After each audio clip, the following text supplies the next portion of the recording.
नमस्कार मित्रांनो, स्वागत आहे तुम्हा सर्वांचंच आपल्या आजच्या या व्हिडिओमध्ये। आपल्या आजच्या या व्हिडिओमध्ये आपण जाणून घेणार आहोत लक्ष्मीच्या पावलांनी या मालिकेच्या पुढील काही येणाऱ्या भागांचे लेटेस्ट व इंटरेस्टिंग अपडेट। त्यामुळे पटापट व्हिडिओला लाईक करा, चॅनलला सबस्क्राइब करा आणि बेल आयकॉन आठवणीने प्रेस करा, जेणेकरून पुढच्या प्रत्येक व्हिडिओचं नोटिफिकेशन हे तुम्हाला मिळत राहील।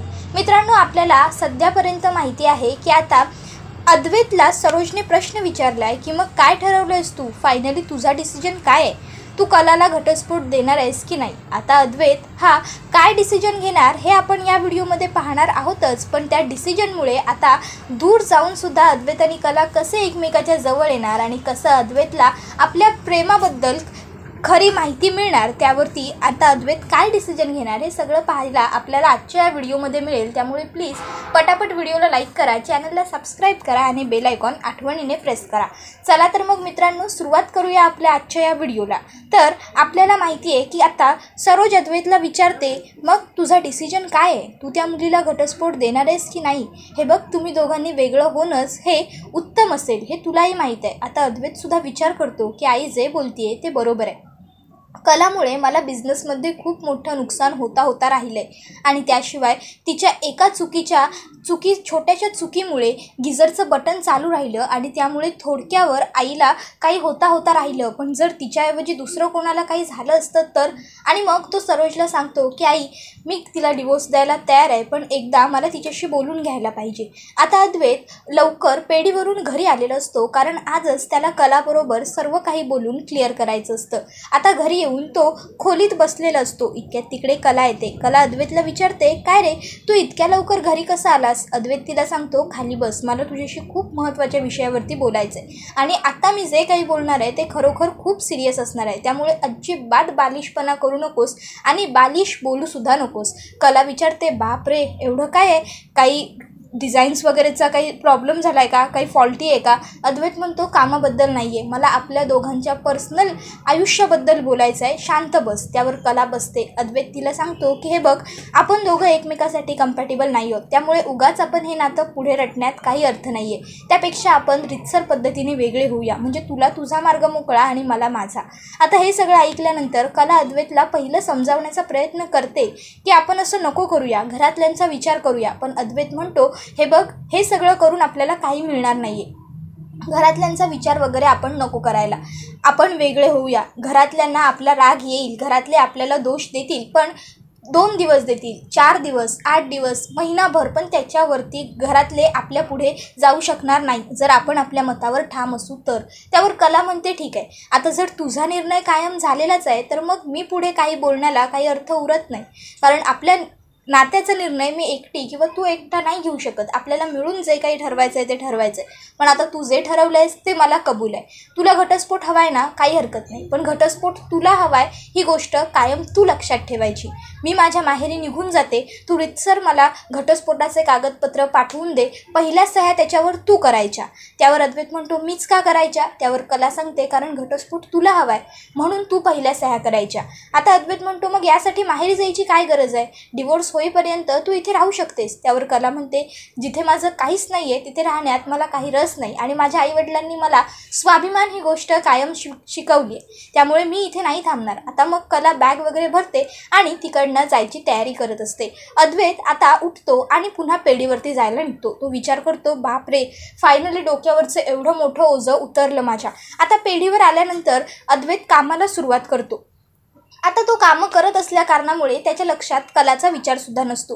संध्याकाळी घरी आल्यावर अद्वैत दुपारी जे काही घडलंय ते विसरलेला असतो। आता तो घरी येऊन खरे अशा जोरजोरात हाका मारतो, पण कला घरात नसते।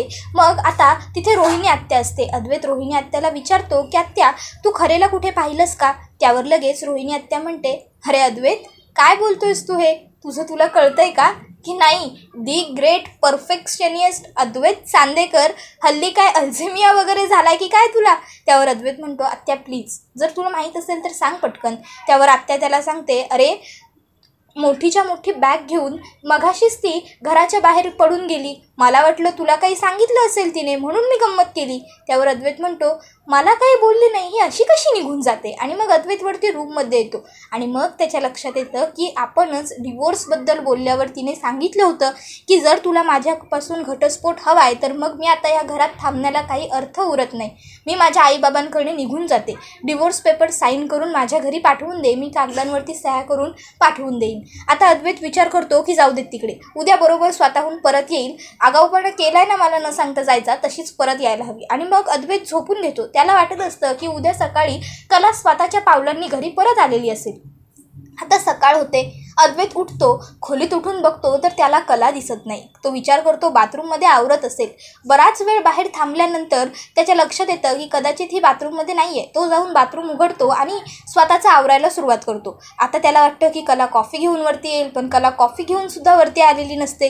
तर दुसरीकडे कला ही तिच्या घरी तर माहेरी गेलेली असते, पण तिचं मन मात्र सर्व चांदेकर मॅन्शनमध्येच अडकलेलं असतं. ती विचार करत असते की अजून कसा चांदेकरने मला कॉल केला नाही, अजून कसा मेसेज केला नाही, मी करू का कॉल? नाही नको. आता जर मी कॉल करेन ना तर ही माझी खूप मोठी चूक असेल. त्याला माझी सवय झाली आहे हे मला माहीत आहे. थोडी जाणीव होऊ दे स्वतःच्या चुकीची. प्रत्येक वेळेस खरे हे कुठे आहे, खरे ते कुठे आहे. आता जेव्हा स्वतःच्या हाताने स्वतःच्या वस्तू का घ्यायला लागतील, सर्व शोधावं लागेल, तेव्हा बरोबर माझी जाणीव होईल आणि माझी आठवण येईल. तर आता दुसरीकडे अद्वैत विचार करतो, अजून कॉफी कशी वरती आली नाही. असो, काल एवढं झालं आहे त्यामुळे भांडलोय म्हणून रागवली असेल. मग आता अद्वैत खाली कॉफी घेण्यासाठी आलेलो असतो. आता कॉफी घ्यायला आल्यावर अंजू त्याला कॉफी आणून देते. अद्वैत विचार करतो की मी भांडलोय म्हणून स्वतः कॉफी द्यायला आली नसेल. अद्वैत चव करतो कॉफीची, पण चव वेगळी असते. अद्वैत विचारतो, अंजू कॉफी अशी का? त्यावर अंजू म्हणते, नेहमी जशी बनवते तशीच बनवली आहे साहेब. त्यावर आता अद्वैत म्हणतो, कॉफी तू बनवलीस? त्यावर अंजू सांगते, हो. त्यावर आता अद्वैतच्या लक्षात येतं की बापरे, म्हणजे कला घरातच नाही आहे की काय. असो, मला काय फरक पडतो, मी दी ग्रेट अद्वैत चांदेकर आहे. कोणी असलं काय आणि नसलं काय, मला कोणाच्या असण्या नसण्याने काहीच फरक पडत नाही. आणि बरंच झालं, डोक्याचा ताप गेला, डोक्याची कटकट गेली. नाहीतर प्रत्येक वेळेस चांदेकर असं, चांदेकर तसं, चांदेकर हे, चांदेकर ते लेक्चर देतच असते. असो, मी जातो पेढीवर. आता अद्वैत पेढीवरती जातो. दिवसभर काम करतो. कामात असेपर्यंत अद्वैतला कलाची आठवण येत नाही. आणि एकदा की घरी आला की मग मात्र त्याला कलाची आठवण यायला लागते. आता घरी आल्यावर अद्वैत विचार करतो की खरे घरी आली असेल. घरी आल्यावर दारातून खाली उतरल्याबरोबर तो पहिलं बघतो किचनकडे. तर किचनवरती त्याला कला काम करताना दिसत नाही. मग डायनिंग टेबलवरती नजर मारतो तर तिथेही कला नसते. अद्वैत विचार करतो वरती रूममध्ये असेल आणि मग तो रूममध्ये येतो, पण रूममध्ये सुद्धा कला नसते. आता तो विचार करतो मी आवरून घेतो, तोपर्यंत घरी येईल. आज ही माहेरी राहणार नाही. नेहमीची हिची सवय आहे ना, एक रात्र राहते आणि दुसऱ्या दिवशी संध्याकाळी उशिरा परत निघून येते. तर दुसरीकडे आता कला विचार करत असते, अरे हा असा कसा आहे. आता दुसरा दिवस संपत आला तरीसुद्धा याने मला एक साधा कॉल किंवा मेसेज नाही केलेला. न सांगता निघून आली आहे ना मी याला. एवढीसुद्धा तसदी घ्यावी वाटत नाही की मी कुठे आहे, काय करते हे विचारावं. पण आता काही नाही, आता मी सुद्धा याला काही कॉन्टॅक्ट करणार नाही. आता अद्वैत विचार करत असतो, बापरे, आता जवळपास रात्रीचं 10:30 वाजत आले तरी अजून खरे घरी आली नाही.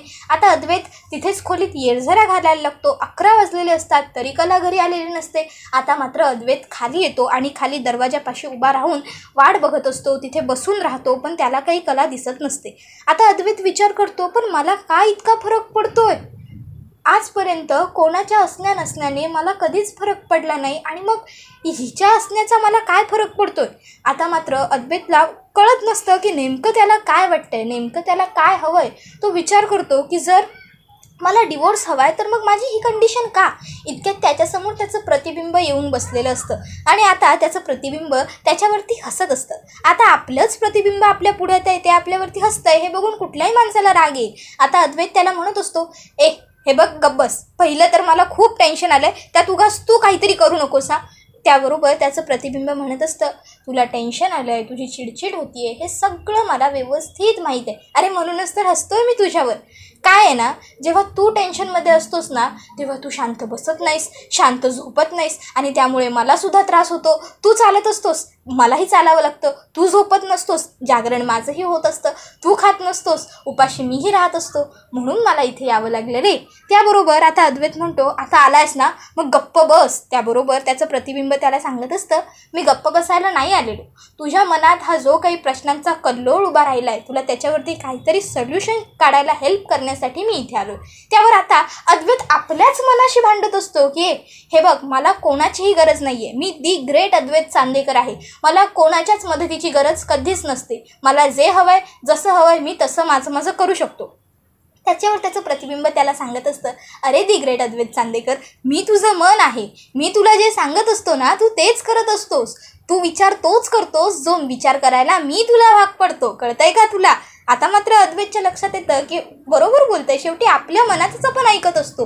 आणि मग आता अद्वैत म्हणतो, हो ना, एवढी अक्कल आहे ना तुला, मग आता काय करायचं ते तूच मला सांग. त्याबरोबर आता अद्वैत रागारागात खाली बसून घेतो. त्यावर त्याचं मन त्याला विचारतं, पहिल्या सगळ्या गोष्टींचा सारासार पहिल्यापासून विचार करायला सुरुवात कर आणि मला घडलंय ते सगळं व्यवस्थित सांग. त्यावर अद्वैत सांगायला सुरुवात करतो, मी आणि खरे एकमेकासाठी अजिबात कम्पॅटेबल नाही आहोत, आमच्यात काहीच मॅचिंग नाही आहे. आम्ही लग्न केलं होतं ते फक्त घरच्यांच्या दबावाकरता आणि ते आम्ही आत्तापर्यंत रखडवत आणत होतो, पण आता बाद झालं.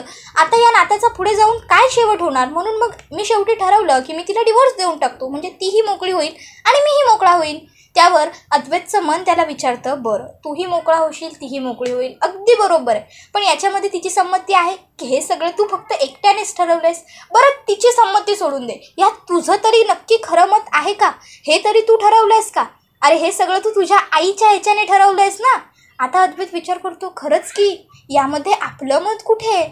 आईने जे सांगितलं, जसं सांगितलं तसं आपण ऐकलं, आपण फक्त त्या दृष्टिकोनाने विचार केला, पण आपण आपल्या मताने, आपल्या बुद्धीने कुठं विचार केला आहे. त्यावर त्याचं प्रतिबिंब त्याला सांगायला लागतं, तू हे बघितलंस की बिझनेसमध्ये तुला तिच्यामुळे लॉस होता राहिला, तू हे बघितलंस की गिझरचं बटन चालू राहिलं, पण तू हा विचार का नाही केलास की बिझनेसमध्ये तिच्यामुळे लॉस होणार होता पण शेवटी प्रॉफिटसुद्धा तिच्यामुळेच झालं.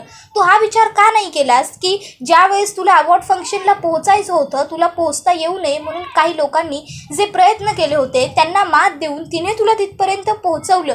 तू हा विचार का नाही रे केलास की प्रत्येक वेळेस जेव्हा तुझ्या घरातल्यांना कोणती तरी अडचण येते त्यावेळेस ती ठामपणे त्यांच्या बाजूनी उभी राहते, पाठीशी उभी राहते.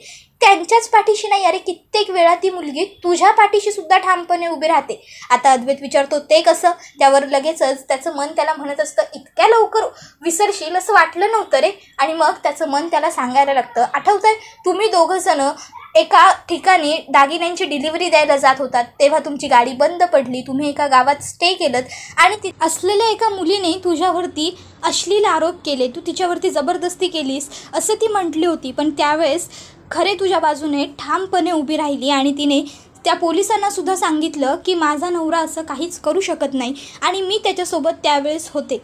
मग हे सगळं तिने तुझ्यासाठीच केलं होतं ना.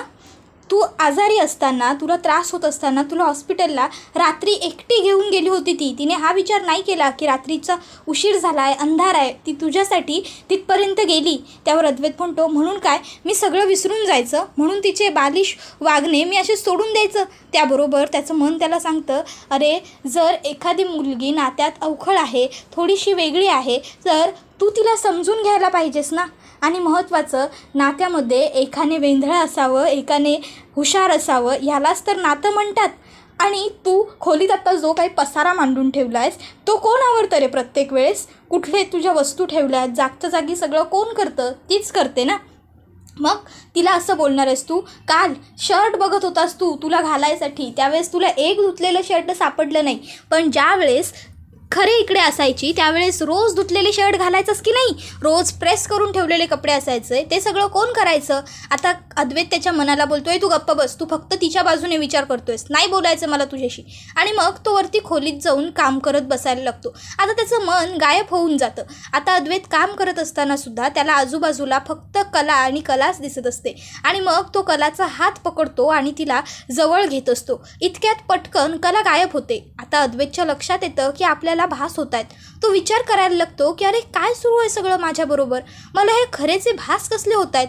नाही, आता हे जरा जास्त होत आहे, मी आता माझं काम करतो. आता अद्वैत पुन्हा काम करायला लागतो, पण त्याचं मन काही कामात रमत नसतं. मग तो विचार करतो की नाही नाही नाही, आता मला वेड लागायची वेळ येईल आणि त्याच्या आधी मी खरेला घरी परत घेऊन येईन. आणि मग आता अद्वैत दुसऱ्या दिवशी कलाकडे येतो आणि घरी चल असं म्हणत असतो. कला म्हणते कुठल्या घरी, हेच तर माझं घर आहे ना. त्यावर अद्वैत म्हणतो तुझं घर हे नाही, चांदेकर मॅन्शन आहे. त्यावर कला म्हणते कसं काय, आता तू मला डिवोर्स देणार आहेस म्हणजे माझा त्या घराशी काहीच संबंध उरणार नाही आहे. आता मी त्या घराची कोणीच नाही, काहीच नातं नाही आहे त्या घराचं माझं. त्यावर अद्वैत म्हणतो तू चांदेकरांची मोठी सून आहेस. त्यावर कला म्हणते कशी होईन मोठी सून, तुझ्याशी माझं लग्न झालं म्हणून मी त्यांची मोठी सून आहे ना.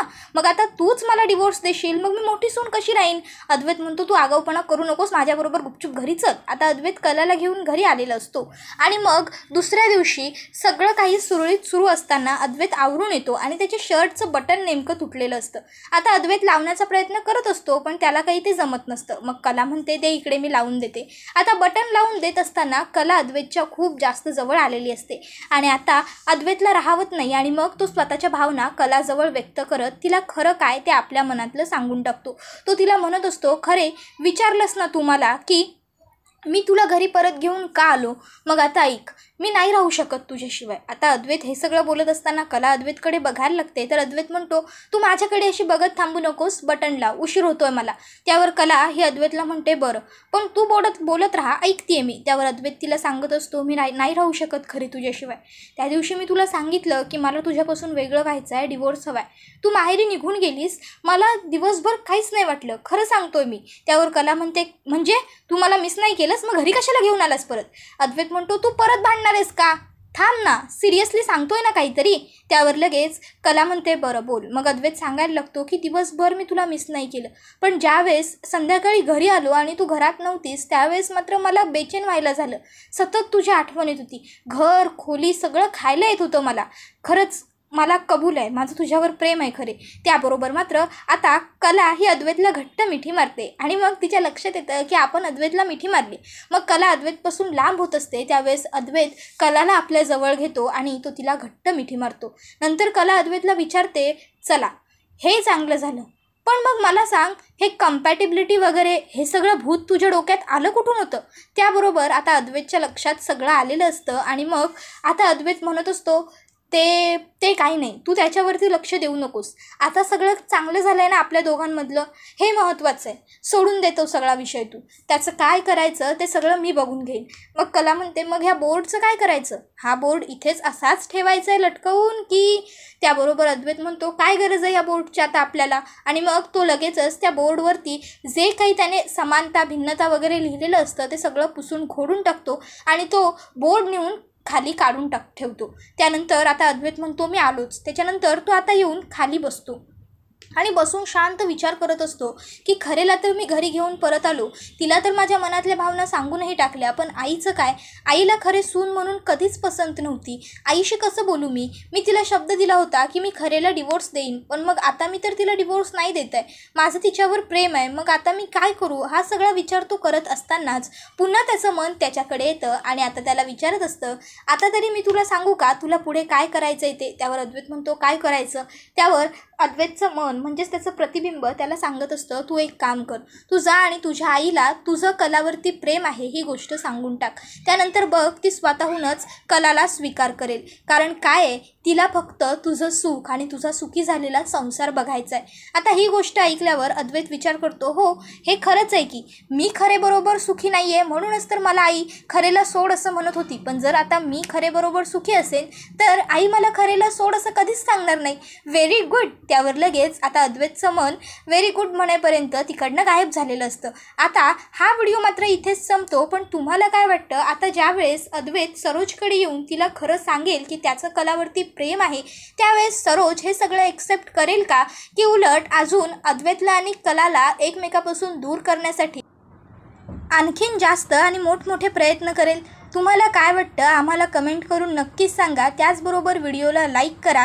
तुमच्या एका लाईकमुळे आम्हाला पुढे अशाच उत्तम व्हिडिओ तुमच्यासाठी बनवण्याकरता मोटिवेशन मिळत राहतं. त्याचबरोबर चॅनलला सबस्क्राईब करून बेल आयकॉनसुद्धा आठवणीने प्रेस करा, जेणेकरून तुम्हाला पुढच्या प्रत्येक व्हिडिओचं नोटिफिकेशन हे वेळच्या वेळी मिळायला हवं आणि सगळ्या व्हिडिओंचा आनंद तुम्हाला असाच घेता येत राहायला हवा. त्याचबरोबर आपला हा व्हिडिओ तुमच्या जास्तीत जास्त मित्रांपर्यंत, त्याचबरोबर कुटुंबियांपर्यंत सुद्धा नक्की शेअर करा, जेणेकरून त्यांनासुद्धा आपल्या व्हिडिओंचा असाच आनंद घेता येईल. धन्यवाद.